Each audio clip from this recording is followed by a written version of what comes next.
My dear family, ever since the beginning of humanity, there is something within us, something inside of all of us, something that makes us to not want to take responsibility for our mistakes.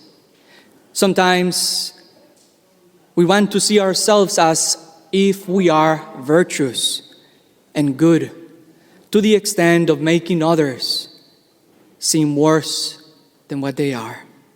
We see these in Adam and Eve. We know the story.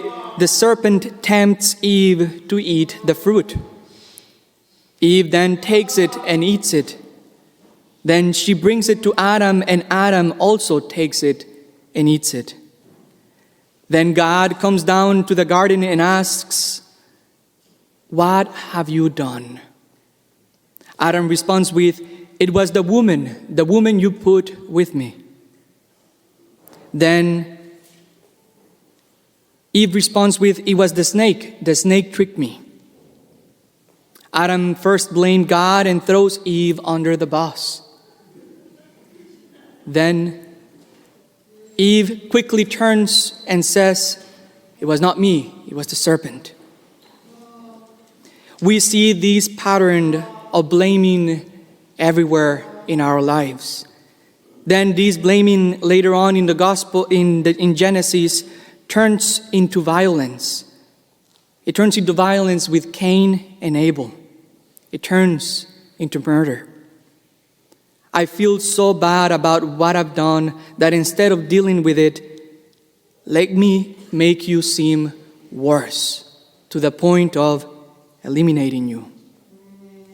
Today, many of us follow the same footsteps. We are quick to harsh judgment on others. We prescribe imaginary double intentions to simple and neutral conversations. Because you disagree with X, that means you must hate X. Hence, let us eliminate you. Or let us perform violence as a means to resolve our disagreements. You said X about Y, therefore you must have intended to offend Y. Hence, let us stone you. Instead of asking, what did you actually mean with X? In today's gospel, we hear how Jesus breaks this division of blaming others. He goes up to the mountain, which I would imagine was to pray. But since people knew Jesus, people started gathering around him. Hence, he did what he always does. He started teaching. As he was teaching, the Pharisees and the scribes bring a woman and proceed to publicly blame her. They said, "Teacher, this woman was caught in the very act of adultery. The law of Moses commands us to stone her to death. So, what do you say?"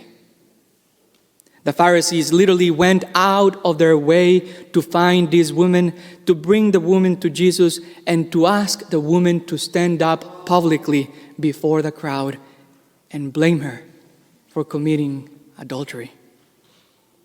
But the worst part was not even that. It was not public humiliation. The worst part was that they knew the law. They knew the old law, which is she should be stoned to death.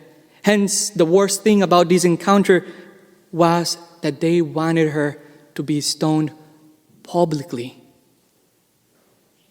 Jesus, however, comes in and plays the reverse card.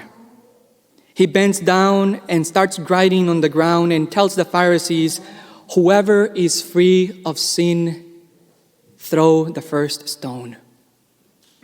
Now, we do not know what Jesus Christ wrote on the ground. I guess we could also call this the first gospel of Jesus, because it's the only time we hear him writing something. Some speculate that whatever he wrote could have been the names and the sins of everyone there present. Here, the Pharisees and the scribes proceed to violence, as a means or way to virtue signal, and whoever is not violent to with them is not righteous. In other words, making violence righteous and non-violence wicked.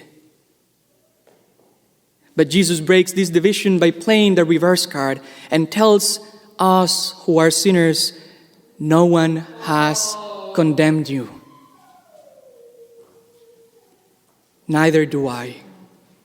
He offers us His free gift of forgiveness, of mercy.